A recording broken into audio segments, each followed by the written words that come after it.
अगला अक्षर जाएगा वो रूल कहलाता है। और पैटर्न क्या होता है? करस्पॉन्डिंग, जैसे फर्स्ट का फर्स्ट, कभी कभी फर्स्ट का लास्ट चला जाएगा, उसको पैटर्न कहेंगे। जैसे अभी टी का यू, वो रूल है, नेक्स्ट लेटर, और पहला अक्षर का कोड पहले जगह, दूसरे अक्षर का कोड दूसरे जगह, इसको पैटर्न कहते हैं। तो आपका काम क्या है कि जो परिवर्तन है उसमें रूल भी देखो, उसमें पैटर्न भी देखो। जब स्टडी कर लिया, अब इस आधार पर हम आपको एक और शब्द देते हैं और कहते हैं कि जिस आधार पर यह है, सेम एस्पेक्ट यहां पर आप फॉलो करो, यानी वही रूल आप यहां अप्लाई करो और अप्लाई करके इस शब्द का कोड बतला दो।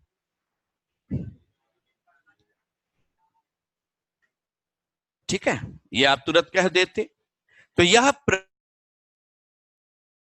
जिसमें किसी मूल चीज को हम एक नया सांकेतिक रूप देते हैं, इस प्रोसेस को कोडिंग कहते हैं।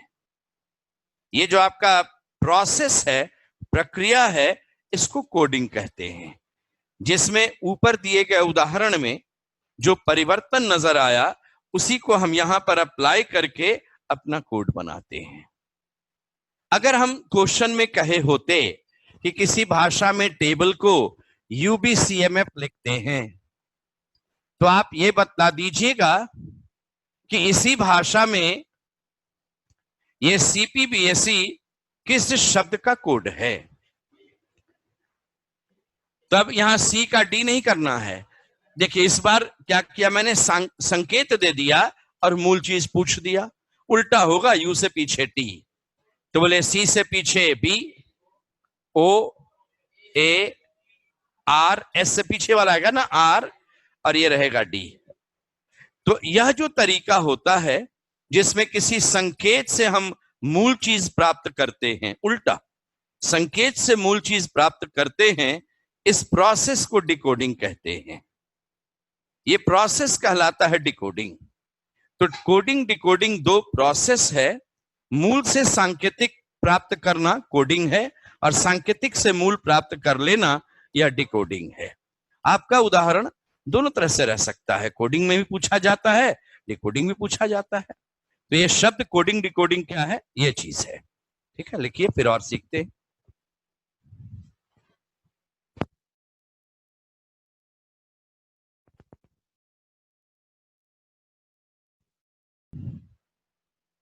हम लोग अपनी सुविधा के लिए, समझने के लिए, सॉल्व करने के हिसाब से इसको 8 वैरायटी में बांटकर चलते हैं। जैसे ही हम लोग क्वेश्चन देखते हैं कोडिंग का, उसी 8 में डिसाइड हो जाता है कि अच्छा ये तो पहला वैरायटी, ये तीसरा वैरायटी, और हर एक वैरायटी का अलग अलग तरीका है, अलग अलग सोचने का रेंज है कि किस इस वैरायटी के क्वेश्चन को सॉल्व करने के लिए कितने दूर तक हमें सोचना है। तो हर एक का अपना अपना रेंज है सोचने का, वो सब सीखेंगे हम लोग अभी एक एक करके। वो 8 क्या है पहले वो जान लेते हैं। जैसे एक एग्जाम्पल में नजर आया कि कैप का कोड दिया हुआ था QCF, बोले कैप का कोड QCF, तो अब कहा जाता कि शर्ट का कोड क्या होगा बतला दो। इस केस में जैसे ही आप देखते, इस तरफ अक्षर नजर आता है और कोड भी इसमें अक्षर ही नजर आता है, तो हम लोग इस वैरायटी को एग्जाम्पल देखते ही कह देंगे ये लेटर टू लेटर कोडिंग है। लेटर टू लेटर कोडिंग सभी परीक्षा में नजर आएगा आपको, हर एक एग्जामिनेशन में दिखता है लेटर से लेटर कोडिंग। अगर एक एग्जाम्पल हम देखते हैं जिसमें कहा गया कि ये टी का कोड आपका 1520 है, तो कॉपी का कोड क्या होगा ये बतला दो। जैसे ही एग्जाम्पल नजर आया कि टी का कोड 1520, तो कॉपी क्या हो जाएगा। इस केस में हम लोग देखते हैं कि इस तरफ तो लेटर है, इस तरफ आपका क्या है, डिजिट है, यानी अक्षर से अंक में परिवर्तन हो गया। ये लेटर से डिजिट का एग्जाम्पल जब भी नजर आएगा, ये ज्यादातर आप देखिएगा एसएससी और रेलवे की परीक्षा में दिखाई देगा, लेटर टू डिजिट का क्वेश्चन। एक आपको ऐसे नजर आया 2459 का कोड आपका 148 है, तो 4738 का कोड क्या होगा ये बतला दो। इस केस में इस तरफ आपका डिजिट था और इधर भी आपका डिजिट है, 9 5 14, 4 दूना 8, ऐसे करके ना कोई पैटर्न रहेगा, वो सब सीखेंगे जब आएंगे इसमें डिटेल तब। तो ये डिजिट टू डिजिट आपका है। डिजिट टू डिजिट का क्वेश्चन भी आपको एसएससी और रेलवे की परीक्षा में अधिक नजर आएगा। तो एक वैरायटी लेटर टू लेटर, दूसरा वैरायटी लेटर टू डिजिट, तीसरा वैरायटी डिजिट टू डिजिट है। एक ऐसा क्वेश्चन नजर आएगा आपको कि मान लो कप का कोड ट्रायंगल, एरो और सर्कल है। इस केस में इस तरफ आपको लेटर नजर आएगा और इस तरफ एक संकेत यानी सिंबल नजर आएगा। लेटर टू सिंबल का क्वेश्चन सभी एग्जामिनेशन में, एसएससी रेलवे में भी दिखता है, बैंकिंग की परीक्षा में भी दिखता है लेटर टू सिंबल। और जो कॉन्सेप्ट आप लेटर टू सिंबल में सीखते हैं, यही कॉन्सेप्ट, सेम कॉन्सेप्ट से आपका एक कॉलम कोडिंग का वैरायटी भी सॉल्व होता है। कॉलम यानी एक स्तंभ की बात करना। ये वैरायटी जब भी एग्जामिनेशन में दिखता है ना, कॉलम कोडिंग, 5 क्वेश्चन इकट्ठे लेकर आ जाता है। एसएससी में बहुत पहले आया था, इधर नहीं आता है। कॉलम कोडिंग का क्वेश्चन आपको एसबीआई पीओ ने 3-4 बार पूछ रखा है। एक बार एसबीआई पीओ ने 10 क्वेश्चन पूछ दिया था उस पर। उसके अलावा आपको आरबीआई ग्रेड बी वाले एग्जामिनेशन में, एलआईसी डबल की परीक्षा में कॉलम कोडिंग एक साथ एक स्तंभ में 5 या 7 या 10 शब्द देगा और उसका कोड उसके दाहिने तरफ दूसरे स्तंभ में रहेगा। आवश्यक नहीं है कि शब्द के सामने कोड होगा, कहीं भी रह सकता है। तो पहले उस शब्द का कोड ढूंढो, फिर उसमें देखेगा एक अक्षर को घेर देगा, उस घिरे हुए अक्षर का कोड ढूंढ कर बतलाओ।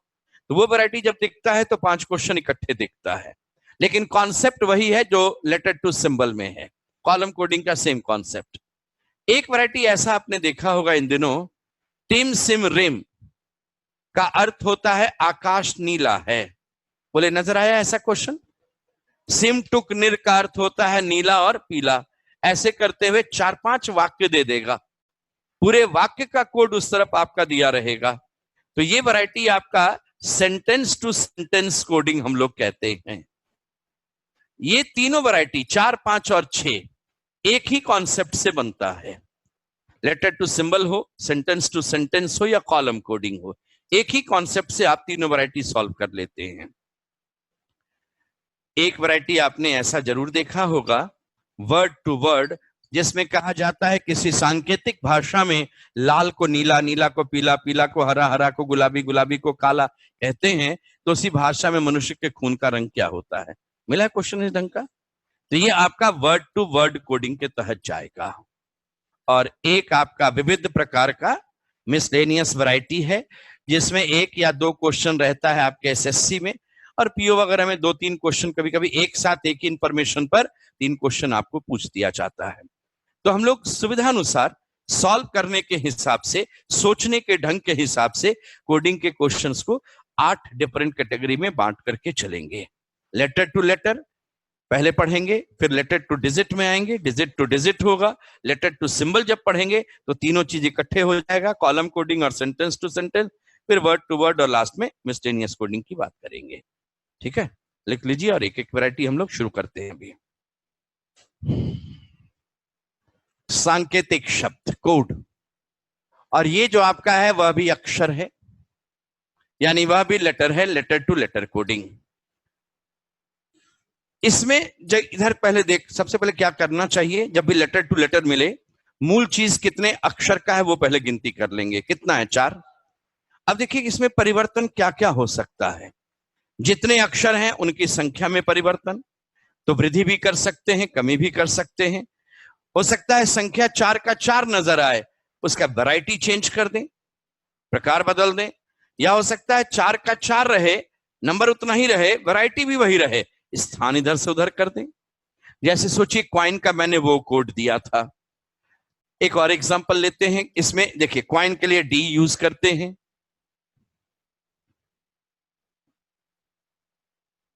और ये यूज करते हैं। तो इस केस में इधर आपका 4 अक्षर है, लेकिन उस तरफ कितना अक्षर है? 6। संख्या बढ़ा दिया। तो सबसे पहले संख्या पर देखिएगा, संख्या में परिवर्तन है कि नहीं। परिवर्तन संख्या में है तो कम है, अधिक है, दोनों का क्या तरीका होगा सीखेंगे। एक फिर देते हैं कि क्वाइन का कोड जो है आपका इस तरह से दिया हुआ था, ये कॉइन का कोड दिया हुआ है। बोले इस एग्जाम्पल में कॉइन को हमने वैसा कोड के रूप में दिया, संख्या 4 का 4 है, लेकिन बोले जो वैरायटी यहां है वो वैरायटी वहां नहीं है, तो चेंज इन वैरायटी, प्रकार बदल गया।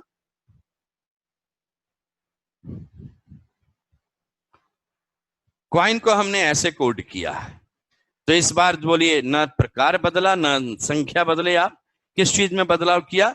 स्थान में। तो जब भी आप कोई लेटर से लेटर का क्वेश्चन देखिएगा, 3 परिवर्तन ही दिखाई देगा, चाहे तो नंबर चेंज होगा, चाहे तो वैरायटी चेंज होगा, चाहे प्लेस चेंज होगा। यही 3 हो सकता है और नहीं कुछ मिलेगा आपको। अब उन्हीं 3 को कैसे फिर हम लोग एक अटेम्प्ट में काम कर लें, क्वेश्चन कितना भी घुमा कर पूछा जाए, सीखते हैं वो। लिखिए यहां तक।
हो गया, लिख लिए।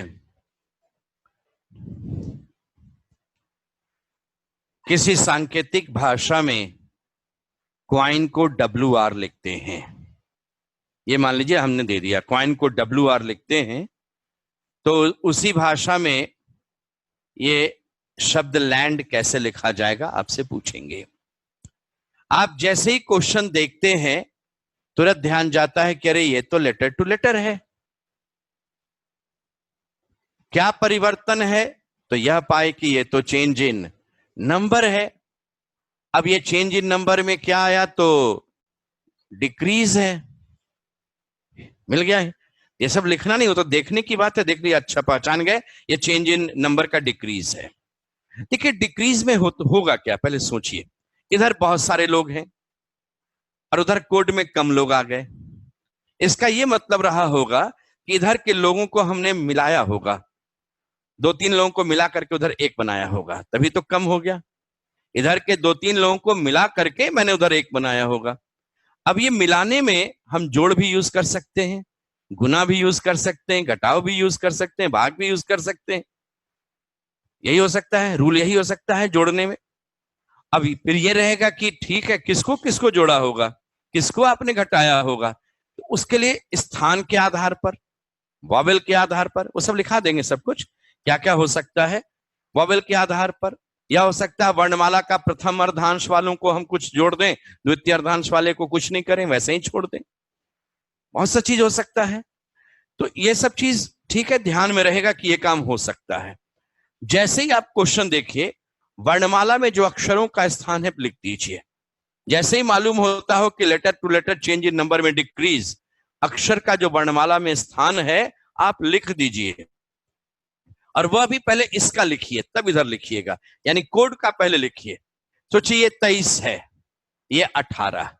अब जब इधर लिखने चलेंगे ना हम लोग, तो उसी समय अपना काम करते भी रहेंगे कि ये 23 कैसे मिला होगा, 18 कैसे मिला होगा, ये ध्यान में बैठा रहेगा। बोले ये रहेगा 3, 15, 9। अब बोले 23 कैसे मिला होगा? इन दोनों को जोड़े होंगे तो 23 आया, और इन दोनों को जोड़े होंगे तो 18 आया। इसलिए ये रिजल्ट मालूम है तो उस केस में कैसे किसको कंबाइन करके रिजल्ट आया होगा जल्दी पता चल जाएगा, इसलिए पहले इसका नंबर लिखिए। अब ये बताइए इस केस में ये 12 है, ये 1 है, ये 14 है, 4 है, तो पहले क्या करेंगे आप? 14 और 4 को जोड़ेंगे, पहले ये लिखाएगा और बाद में ये दोनों लिखाएगा, 12 और 1 13। आंसर बन गया। ठीक है, आंसर तैयार हो गया। इस तरह के क्वेश्चन में आप जब नंबर लिखते हैं और इधर के लोगों को जोड़ते हैं आपस में, तो ये आपस में जोड़ हो सकता है, गुना हो सकता है, घटाव हो सकता है, भाग हो सकता है, ये सब रूल है, ये सब नियम है, ये सब हो सकता है। अब इन नियम का एप्लीकेशन कैसे हो सकता है? तो शब्द में अक्षरों के स्थान के आधार पर, जैसे मैंने अभी का उदाहरण दिया था, अभी का उदाहरण अक्षरों के स्थान पर है, पहला दूसरा जोड़ दिए लास्ट में लिख दिए, तीसरा चौथा जोड़ दिए शुरू में लिख दिए, ये स्थान के आधार पर। कभी कभी उससे नहीं तालमेल बैठेगा तो वॉवेल कॉन्सोनेंट पर ध्यान रखिएगा, हो सकता है सारा वॉवेल को एक तरफ, सारा कॉन्सोनेंट एक तरफ, ऐसा काम हुआ होगा, वॉवेल को जोड़कर एक तरफ, कॉन्सोनेंट को जोड़ करके एक तरफ। फिर उस पर भी नहीं हो पाएगा, तब वर्णमाला का प्रथम अर्धांश। अच्छा, प्रथम अर्धांश का क्या मतलब हुआ? वर्णमाला का पहला भाग यानी 13 अक्षर आरंभ से, ए से एम। हो सकता है इनके लिए कुछ अलग नियम, सबको आपस में जोड़ रहे होंगे, और जो द्वितीय अर्धांश का है, द्वितीय अर्धांश एन से जेड दूसरा भाग, उसके लिए कुछ नहीं कर रहे होंगे, वैसे ही छोड़ दिए होंगे, फिर भी तो इंक्रीज कर जाएगा वैसे केस में। तो वर्णमाला का पहला भाग एवं दूसरा भाग, उस आधार पर भी हम लोग रूल एप्लीकेशन करते हैं। ये सेकंड हाफ कहलाया। सेकंड हाफ हो गया एन से लेकर जेड तक। तो अभी के केस में तो पोजीशन के अनुसार था, पहला दूसरा को जोड़ दिए लास्ट में लिख दिए, ऐसे करके हम लोग चल रहे थे। ठीक है, लिख लीजिए।